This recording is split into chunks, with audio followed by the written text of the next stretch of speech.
Magandang gabi, magandang umaga, magandang hapon, magandang araw sa lahat. Gerard Claudio here. Sa video na to, ang pag-uusapan natin is bakit marami mga network marketers ang nawawala ng pera or nauubusan ng pera in the process of building the business. So, sinasabi ko to guys kasi dalawang bagay. Number one, in my personal observation, sa pakikipag-usap ko sa iba't ibang mga network marketers, at the same time sa personal experience ko na rin. No? So, na binago namin. Okay? And just to give you an idea, hindi lang naman sa network marketing na marami nang ubusan ng pera. Just to give you a little idea, no? There will always be risk involved when you start anything. I mean, there's always a risk involved. Like even staying in your job, kahit magstay ka sa trabaho mo, risk pa rin naman 'yun eh. Ano yung risk sa pag-stay sa trabaho mo? Well, the risk there is matagal ka na dyan sa trabaho mo, pero at the end of the day, wala ring mangyayari. Nakuha niyo bibig sabihin. Like, every single day that we wake up may risk. Pero gusto ko tong ma-discuss itong isang bagay na to kasi kapag naintindihan natin to, there is a possibility na pwedeng magbago yung direction mo sa network marketing. Let me explain this. There are so many people who are not making money in network marketing. Let's face that.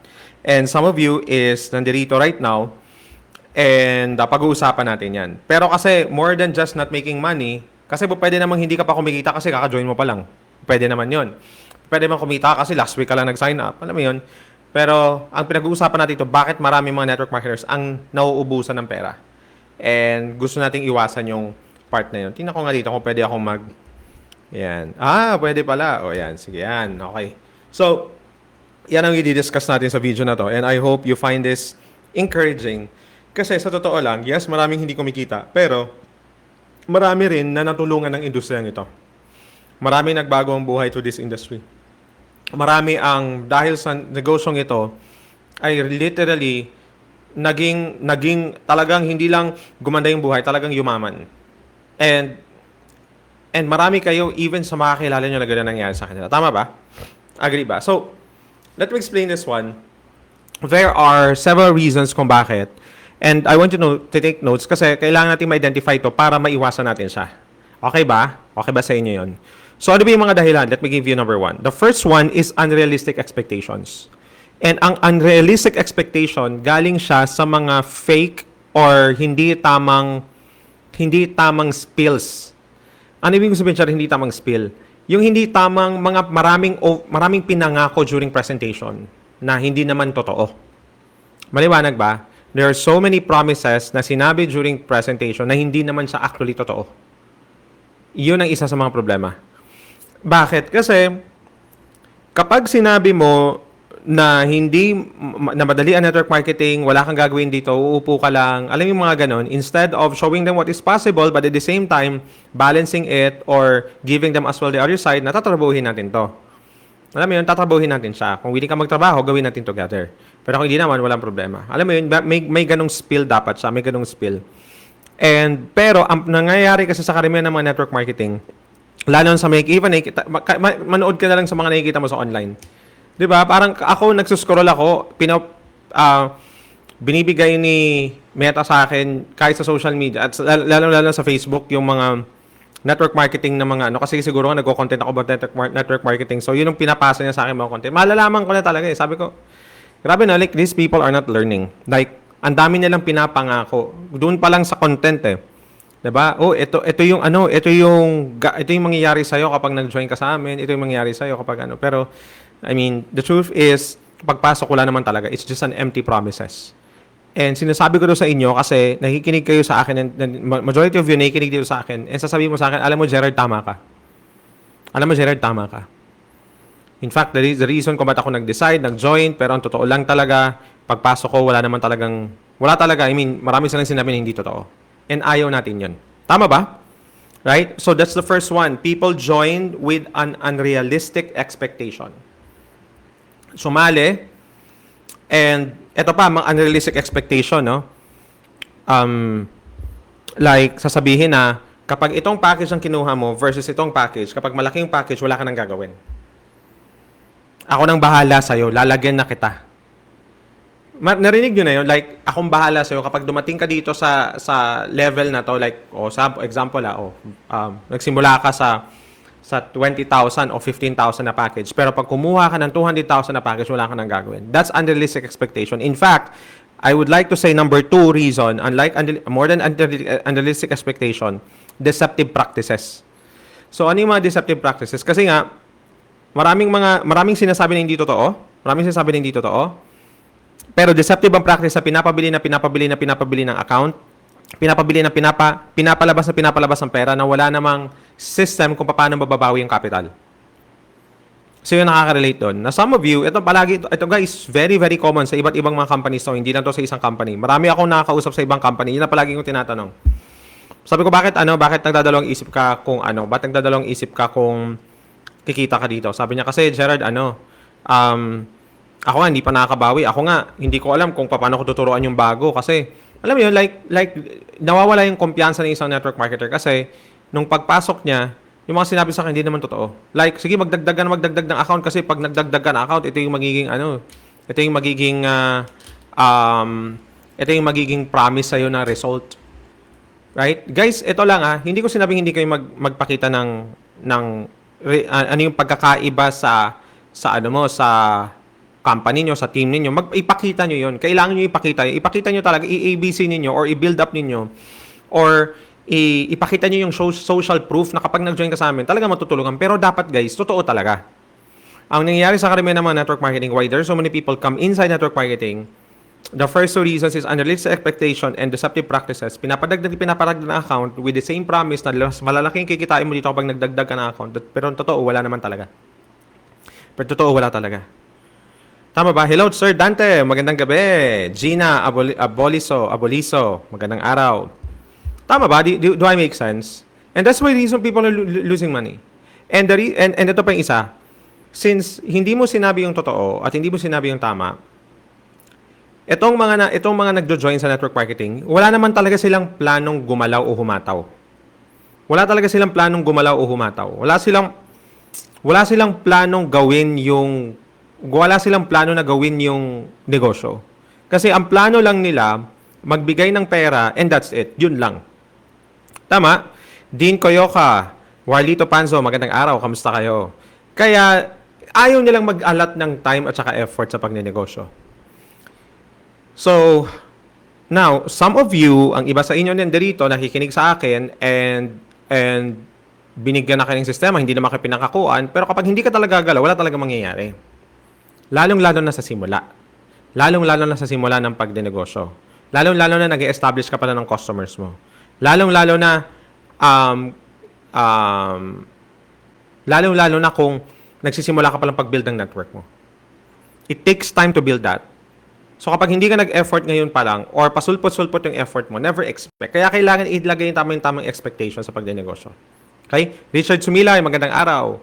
So yung merong misallocation na parang sasabihin lang, kahit na wala kang kausapin, kahit hindi ka na magbenta. Imagine that. Sasabihin mo kahit wala kang kausapin at hindi ka magbenta. Imagine mo na mga spill yun. Diba? Hindi ka man talagang kailangan talaga magbenta dito. Pero really? Toy Lamera, magandang araw. Guys, lahat ng negosyo nagbebenta, sa totoo lang. Jason Hanopay, magandang araw. Right? Agree ba? So, unrealistic expectation and deceptive practices. Another thing, why people are losing money in network marketing. Nagra-run, binibili yung run. Yung rank advance, binibili. Para maka-move up sa next level, binibili. So, tapos hina-hype ng upline. Sige, bilhin mo to. Bilhin mo to. Ganito, maglaan ka ng 1 million investment mo sa business mo yan. Deceptive practices yun guys, front-loading yun, hindi po pwede yun. Kung merong tamang rule ang company ninyo, hindi po pwede yung ganun, sa totoo lang. Hindi po pwede yung naglalabas ka ng pera nang hindi mo alam kung paano ibebenta. Hindi po pwede yun. Ngayon, hindi ine-emphasize sa mga company yun. Pero the truth of the matter is, kung gusto mong tumagal yung isang kumpanya, kailangan guys, has to be built in integrity. Hindi po pwede na you have borderline deception in the process of building it. Like, bibig sabihin lang. So, a lot of people are losing money through that process. Maraming tao nababaon sa utang dahil dyan. Another reason why a lot of people are losing money kasi not only unrealistic expectation, that's number one. Number two, deceptive practices, which means yung mga pabili, yung mga, alam mo, yung maraming mga hindi tamang ginagawa.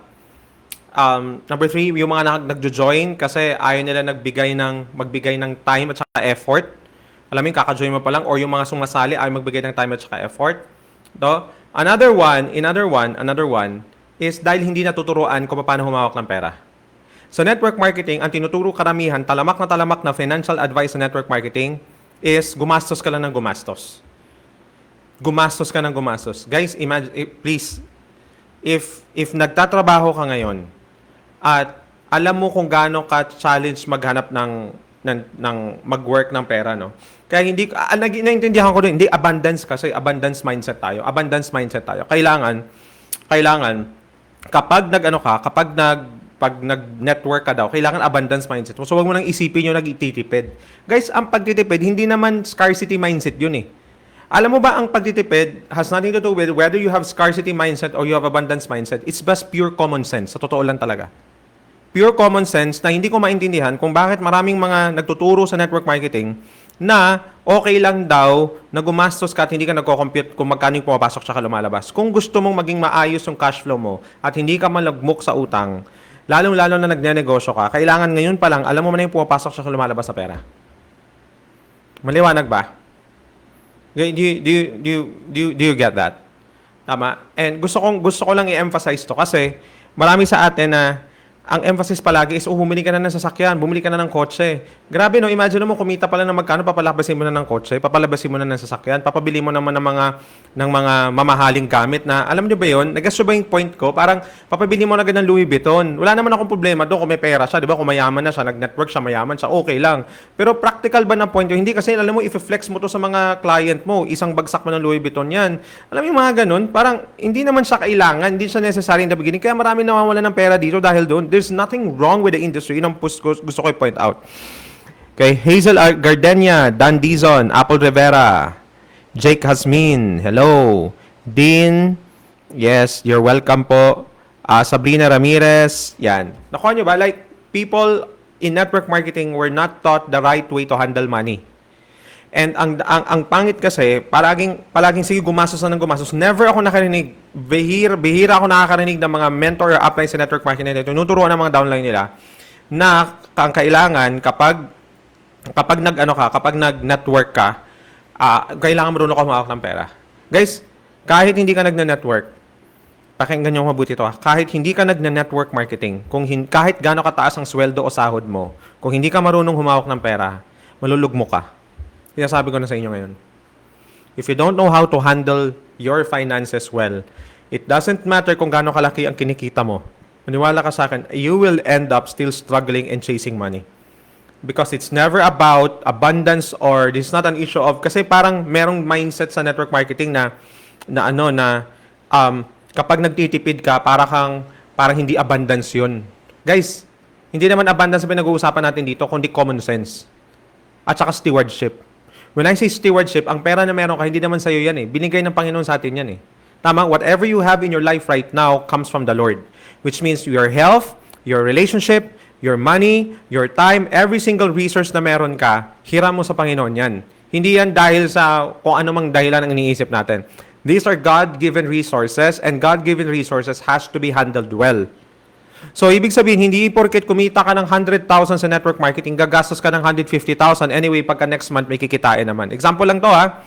Example lang, maraming mga ganitong mga mindset, yung betting on your future's income.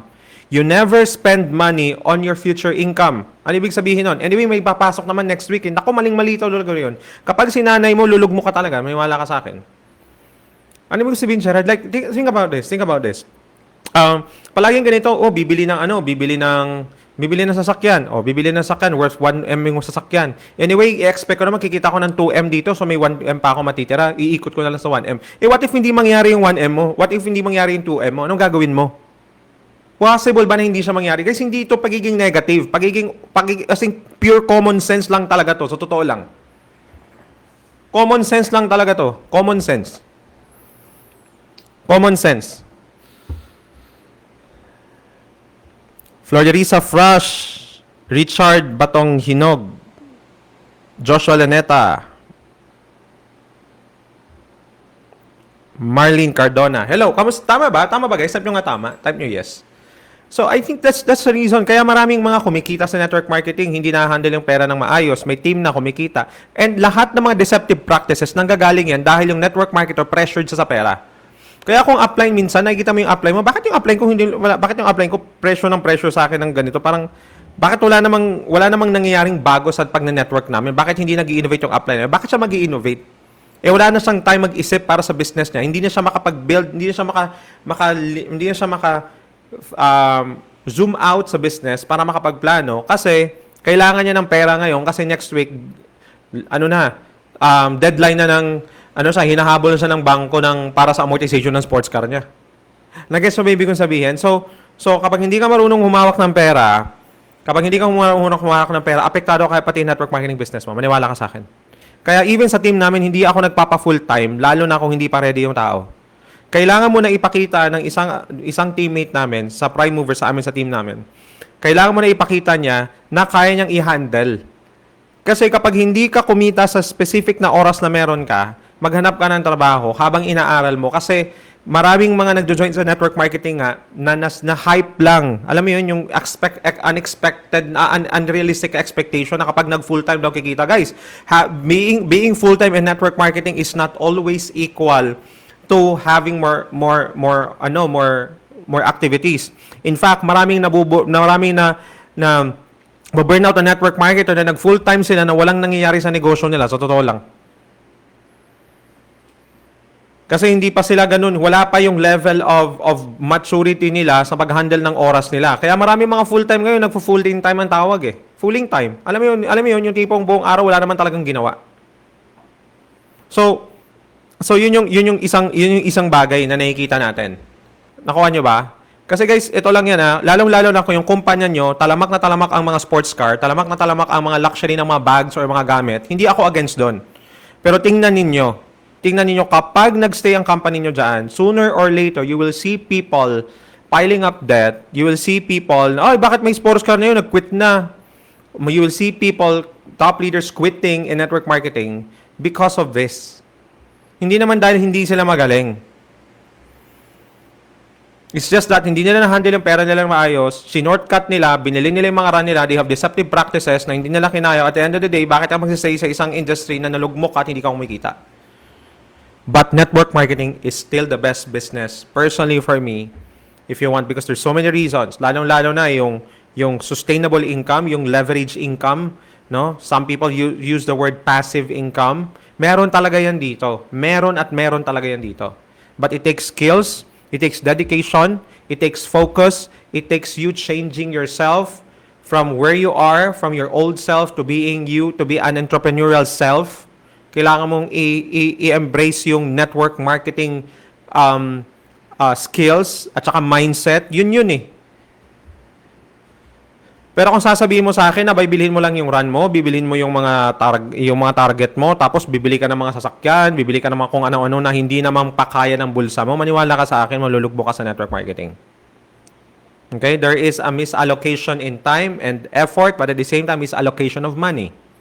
Guys, tatandaan nyo ito tayo mga network marketers, ang pinapromise mo sa tao, time, financial freedom. So tayo dapat ang pinakauna na marunong humawak ng finances natin.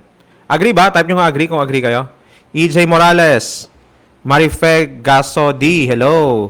Gleserio Madihanon, Noel Lawson, Esther Del Monte. Kamusta? Right? So, and lastly, is, again, empty promises. Okay? Empty promises kasi unrealistic expectation, deceptive ang practices, empty promises yung pumasok, so wala talagang tamang structure ng trainings or skills for upskill. Walang upskill na training para sa mga network marketers na pumapasok. Yun ang problem. So, sasabihin, hindi, may system kami. Guys, maniwala kayo sa akin. Ang dali lang sabihin na may system kayo. Pero yung system nyo ba, pag in-apply mo, proven ba siya? And I will tell you, paano ko sinasabi ng system ng team ko na ginagawa right now, proven siya. Kasi tinuro ko siya, even sa mga hindi kasama ng team ko, mga network marketers sa ibang company, I train the same thing, they are creating result. Yun yung tinatawag na system. Tama? So, so, and I'll tell you, I mean, magugulat na lang nga kayo. Puro motivation, walang direction. Puro motivation, walang direction. Kasi iniwala sila kailangan motivation. Guys, kailangan natin ma-motivate. Kailangan natin ma-motivate talaga. But at the same time, ang kailangan natin is just more than just motivation, direction, strategy, kailangan mo yun. When motivation already, parang kapag nalunod ka na sa motivation, ang tatanungin mo na, anong next na gagawin namin?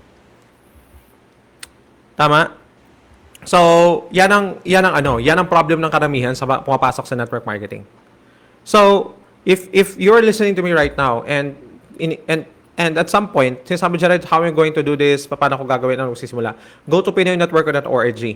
pinoynetworker.org. Check mo din diyan sa caption ko, may link diyan or diyan sa may comments. Go to pinoynetworker.org. Grab that course. It's only $899. Lifetime access ka na diyan. Marami ka na matututunan diyan. That's more than 10 main lessons and you have 10 another bonus lesson para sa'yo. Tama?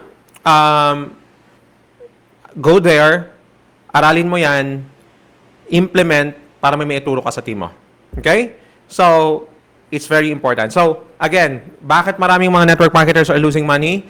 Unrealistic expectation. Ibig sabihin, kung ano pinagsasabi sa prospect, na ngayon yung prospect, akala naniwala, iba yung pagkakaunawa. Number 2, deceptive practices. Mga front-loading ng product, binibili mga run. Ayan. Number 3, yung time na binibigay hindi enough. Like, if you're listening to me right now, possible, maganda naman yung team system ninyo, maganda yung sistema ng team ninyo, pero wala kang binibigay ng effort, hindi rin nausad yan. Kaya yung business mo. And another one, number 4, hindi na handle ng tama ang pera. I mean, if gusto na talaga natin yumaman, kailangan mo doon tayo humawak ng pera, guys. It's one of the skills. You can be a network marketer, you can be a good network marketer, pero weak ka when it comes to this, you have to learn this one. You have to learn how to handle money well. Very basic, pero if you're not gonna pay attention to this, kahit $1 million ka pa kada buwan, malulugmo ka pa rin sa utang. Niwala ka. And lastly, skills and training, lack of skills and training and system. Okay? Wala talaga. As in, wala. Kung meron man, akala meron, wala talaga. Nakuha ba? So, yun lang naman for me. I hope may natutunan kayo dito. Share nyo to sa mga ka-teammates nyo. Share nyo to sa mga GC nyo. Tag nyo yung mga ka-teammates nyo dito. You might want to hear this. And, but at the end of all this, network marketing is still an amazing business to do. Maganda pong gawin na negosyo ng network marketing. You just need to make sure na gawin mo siya ng tama. Gawin mo siya ng tama. Say what you mean and mean what you say. Kapag nakapag-usap ka sa prospect, kapag sinabi mo sa prospect, itong sistema namin, ito talagang sistema namin. Okay? Makuha ba? Whatever you say to the prospect, you got to make sure na totoo siya. Nakuha ba? Kanina nakapag-usap ako sa isa sa mga teammates namin dito, si Dante, no? Sabi niya, Coach, okay lang ba daw na i-ABC yung todo yung system ng team namin? Sabi ko, oo naman, di ba? Kasi may proven naman talagang system team natin. Kasi yung mga teammates ko right now, nag-iingat kami. Ayaw namin go over exaggerate kasi ngayon yung kultura na gusto namin. Isa sa mga core value ng team namin sa pagna-network is integrity. So we are very careful to it. Very, very careful kami. Nakakatuwa kasi very conscious yung mga teammate namin about it. Tama? And this is really exciting. It's really exciting to have that. Gusto kasi namin long term eh. Long game ang gusto namin dito. Hindi lang yung pang bukas, hindi lang yung pang isang linggo, hindi lang yung pang after 6 months. We want it to be long game na kaya namin mapasa sa next generation yung mga businesses namin. Okay? Okay, Jocelyn Hernan. Dapat po sana may effort din ang mga leaders sa mga member niya. Lagi nila training para naman hindi mag-ayaw ang mga member. Oo nga, yun mo tama po naman talaga dyan, Ma'am Jocelyn. Kailangan talaga yan, no? Isa sa mga pinaka-work mo, lalo na pag may team ka na, is to really train your team. Very important yan. Not only setting direction, but also training them. Right? So, again, go to pinoynetworker.org. Check mo yon, makatulong sa yon. God bless everybody. You guys are all amazing. Bye-bye.